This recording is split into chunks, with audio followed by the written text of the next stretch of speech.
First chief of Indian army. First chief of Indian army.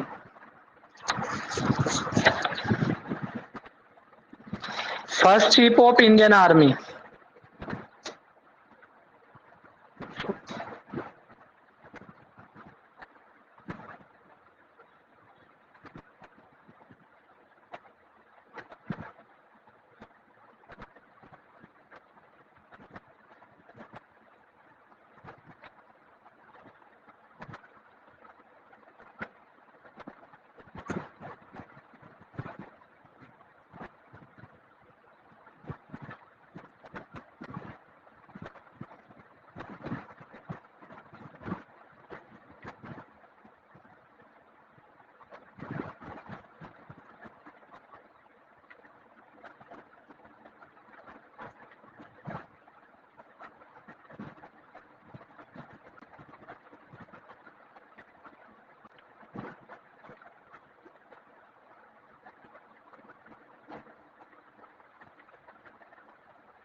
K M Cariappa.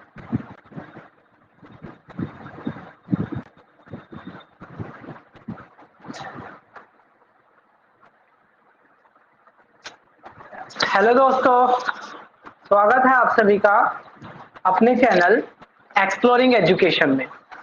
दोस्तों, जैसे कि आपको पता है कि हम लोग अपने चैनल पर जो भी कोई एग्जाम होता है उससे रिलेटेड क्वेश्चंस डालते हैं कि क्या क्या क्वेश्चन पूछे गए थे। तो दोस्तों, इसी सीक्वेंस में हमारे एक स्टूडेंट ने हमारे पास क्वेश्चन भेजे हैं। First of all exploring education उनको थैंक यू बोलता है। और आप लोगों का भी अगर हाल ही में कोई एग्जाम है तो आप लोगों से भी रिक्वेस्ट है कि हम तक क्वेश्चन शेयर करें, या आप कमेंट बॉक्स में कर सकते हैं। हमारे एक्सप्लोरिंग एजुकेशन के नाम से टेलीग्राम चैनल है, आप वहां पर भी शेयर कर सकते हैं। तो देखते हैं कौन कौन से क्वेश्चन पूछे थे। एफकेट का जो अभी आपका एक एग्जाम हुआ था उसमें ये क्वेश्चन आए थे। तो दोस्तों देख लेते हैं, आपके आगामी एग्जाम के लिए भी ये ना काफी अच्छा रहता है कि भाई किस तरीके से क्वेश्चन पूछे जा रहे हैं। तो एक क्वेश्चन आया था, who was the first chief of Indian army. तो करियप्पा जी, केएम करियप्पा जी को भारत के पहले चीफ ऑफ इंडियन आर्मी कहा जाता है। लेकिन कुछ साल पहले एक सीडीएस की पोस्ट क्रिएट हुई थी। तो अगर आपसे पूछे first chief of defence of army, यानी कि चीफ ऑफ डिफेंस का मतलब होता है कि तीनों सेना के जो अध्यक्ष, तो तीनों सेना के अध्यक्ष जो पहले बने थे वो जनरल विपिन रावत बने थे, जिनकी लास्ट ईयर दिसंबर में एक एरोप्लेन क्रैश में जिनकी डेथ हो गई थी। फिर दूसरा क्वेश्चन पूछा था रिटायरमेंट एज ऑफ सीजीआई। तो चीफ जस्टिस ऑफ इंडिया की देखो मिनिमम एज का कोई मेंशन नहीं है, लेकिन मैक्सिमम एज 65 है। तो सुप्रीम कोर्ट के जज की भी 65 होती है। और सुप्रीम कोर्ट के जज को जो चुनने की जो व्यवस्था होती है उसे कोलोजियम बोलते हैं, जिसमें चीफ जस्टिस ऑफ इंडिया और सीनियर मोस्ट जजेस सलाह देते हैं, प्रेसिडेंट को नाम सुझाते हैं। पार्लियामेंट उस पर अप्रूवल देती है और उसके बाद फिर प्रेसिडेंट चुनते हैं। तो अगर सिर्फ क्वेश्चन आए कि कौन चुनता है सुप्रीम कोर्ट के जज को, तो प्रेसिडेंट, और किस तरीके से चुनते हैं उस व्यवस्था को पूरे को कोलेजियम व्यवस्था बोलते हैं। नेक्स्ट क्वेश्चन पूछा था arrange from north to south. तो बेसिकली ये ना कुछ माउंटेन की पीक है और इनको नॉर्थ टू साउथ अरेंज करना था।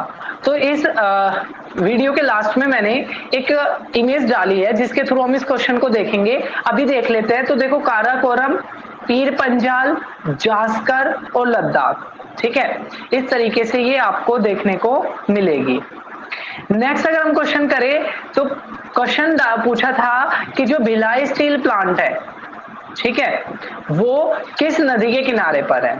तो इस क्वेश्चन के लिए भी मैंने लास्ट में डाली हुई है एक इमेज, वहां से हम इसको कवर करेंगे। G20 मेंबर कंट्रीज, तो एक आपका दुनिया की जो सबसे बड़ी इकोनॉमीज है जिसमें डेवलप्ड इकोनॉमी भी प्लस डेवलपिंग का भी एक ग्रुप है जिसको G20 बोलते हैं। तो आपसे स्टूडेंट ने लिखा G20 मेंबर कंट्रीज, यानी कि संभवतः ये पूछा होगा कि इनमें से कौन सा G20 का मेंबर है कौन सा नहीं है। तो इसको भी अभी हम अपना देखेंगे। इसके लिए भी मैंने एक इमेज ऐड की हुई है। क्रिप्स मिशन के बारे में पूछा था कि क्रिप्स मिशन भारत में कब आया था। तो क्रिप्स मिशन भारत में 1942 में आया था। क्रिप्स मिशन भारत में 1942 में आया था और इससे रिलेटेड आपने कैबिनेट मिशंस और इस तरह के साइमन कमीशन, इस तरह की चीजें आपने देख लेनी है कि ये किस किस ईयर आए। पूर्ण स्वराज का रिजोल्यूशन, जो पूर्ण स्वराज का रिजोल्यूशन लिया था वो 1929 में आपका पूर्ण स्वराज का रिजोल्यूशन लिया था लाहौर में रावी नदी के किनारे। और फिर 26 जनवरी 1930 को फर्स्ट इंडिपेंडेंस डे सेलिब्रेट कर दिया था आजादी से पहले ही। और वो इसलिए किया गया था ताकि पूर्ण स्वराज की ना, हमने बोला था कि हमें पूर्ण स्वराज चाहिए और अगर इस डेट से पहले मिलता है तो ठीक है, वरना हम अपना इंडिपेंडेंस डे मनाएंगे, ठीक है। तो इसको दिखाते हुए हमने ऐसा किया था। और फिर जब अपना कॉन्स्टिट्यूशन बन के तैयार हो गया था 26 नवंबर 1949 को, तो हमने 2 महीने वेट किया था। तो वो 2 महीने वेट क्यों किया था? वो 2 महीने वेट हमने इसलिए किया था ताकि हम इस डेट को मेमोरेबल बना सके, 26 जनवरी को मेमोरेबल बना सके। इसलिए हमने अपने कॉन्स्टिट्यूशन को इम्प्लीमेंट कराने की जो शुरुआत करी वो करी 26 जनवरी 1950 से। धर कमीशन, तो जो धर कमीशन है वो किससे जुड़ी हुई है? तो ये state recognisation on linguistic base, भाषा के आधार पर राज्यों को बांटने से जुड़ी हुई कमीशन है। इसके अलावा जेवीपी, एक जेवीपी कमीशन थी, वो भी आपकी भाषा के आधार पर ही थी, राज्यों का क्रिएशंस किस आधार पर हो उससे रिलेटेड थी।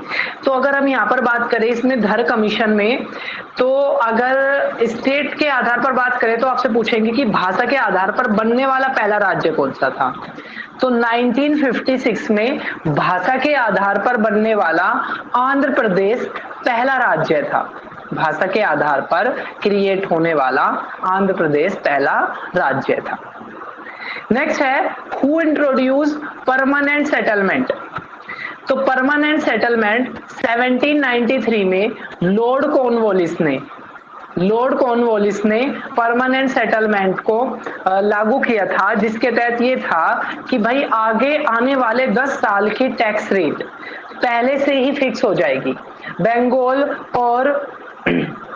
बंगाल और उसके आसपास का जो क्षेत्र होगा, ठीक है, बंगाल और उसके आसपास का जो क्षेत्र होगा वहां पर ये लागू किया गया था। और एक और चीज आपने याद रखनी है, जो आपका नॉर्थ का इलाका है, उत्तर भारत का इलाका है, वहां पर माहलवाड़ी व्यवस्था थी, जहां पर क्या किया जाता था, गांव के आधार पर टैक्स लिया जाता था। यहाँ पर जमींदारों से लिया जाता था, जमींदार इकट्ठा करते थे। और उत्तर भारत में यानी कि यूपी के आसपास वाले इलाके में ये किसानों से, गांव से लिया जाता था, जिसको महल बोलते थे। और साउथ इंडिया में ये डायरेक्ट किसान से लिया जाता था, जिसे रैयतवाड़ी बोलते थे, ठीक है। और वहां पर थॉमस मुनरो उससे जुड़े हुए थे। सॉरी हेक्टर मुनरो उससे जुड़े हुए थे। नेक्स्ट पूछा था कि हीराकुंड डैम किस नदी पर जुड़ा हुआ है? तो हीराकुंड डैम महानदी पर है, बाकी डैम भी आप लोगों ने देख लेने हैं।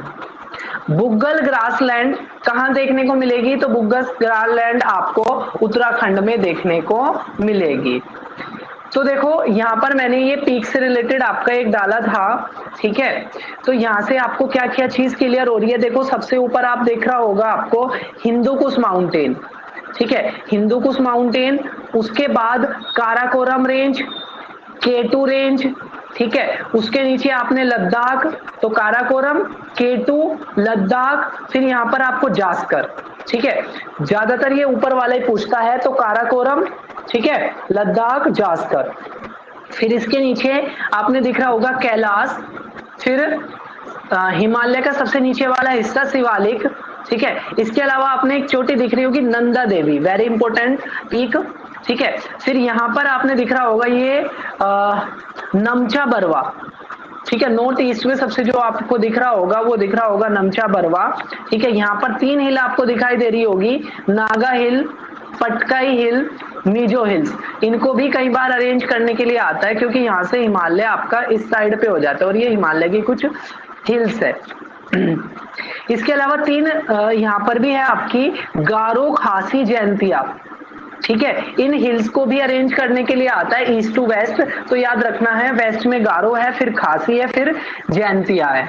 यहाँ पर आपको माउंट एवरेस्ट सबसे ऊंची चोटी दिख रही होगी, ये उत्तर भारत का मैदान, ये अरावली रेंज, ठीक है, जो आपकी इस तरीके से है।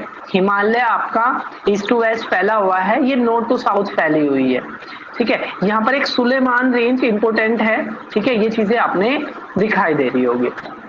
चलिए अगर हम आगे बढ़े तो हमने बेसिक जो आपकी पीक थी वो देख ली है।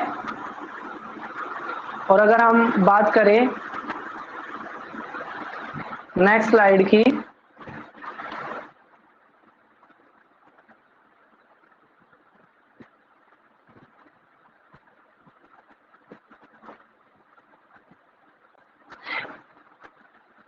तो नेक्स्ट स्लाइड में आपने देखा होगा ये मैंने G20 कंट्री जोड़ा है। देखो पहले आप G7 कंट्रीज देखो, पहले G8 होता था, रशिया भी इसका एक पार्ट था, ठीक है, लेकिन रशिया को फिर इससे बाहर निकाल दिया गया था। G7 में देखो कनाडा है, फ्रांस है, जर्मनी है, इटली है, यूनाइटेड स्टेट ऑफ अमेरिका है, यूनाइटेड किंगडम है और जापान है, ठीक है। Canada, France, Germany, Italy, Japan, United kingdom and USA.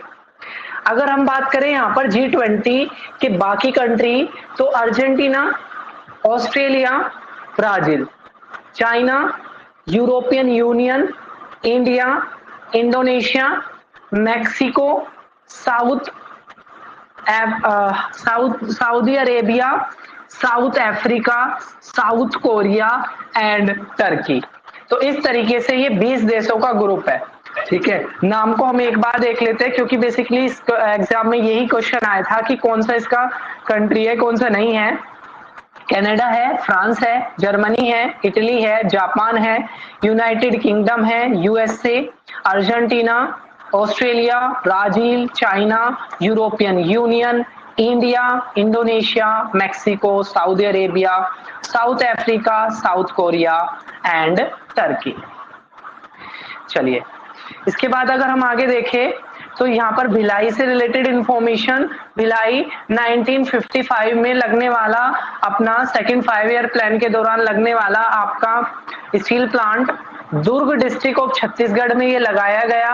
Soviet union की हेल्प से ये सेटअप हुआ था और ये भद्रा रिवर के किनारे पर है, भद्रा रिवर के किनारे पर है। First chief justice of India से मैंने क्वेश्चन डाल लिया है, तो एच जे कानिया पहले चीफ जस्टिस, सेकंड पतंजलि करके थे, 47th रंजन गोगोई पहले ऐसे चीफ जस्टिस ऑफ इंडिया जो संसद के किसी सदन के सदस्य बने, राज्यसभा के सदस्य इनको बनाया गया था। और 48 एनवी रमन्ना जो अभी हाल ही में रिटायर हुए हैं, और 49th यू ललित, ठीक है, जो अभी भारत के चीफ जस्टिस ऑफ इंडिया है। इसके अलावा retirement age of chief justice of India 65 होती है, ठीक है, ये वाला हमने देख ही लिया है, ठीक है।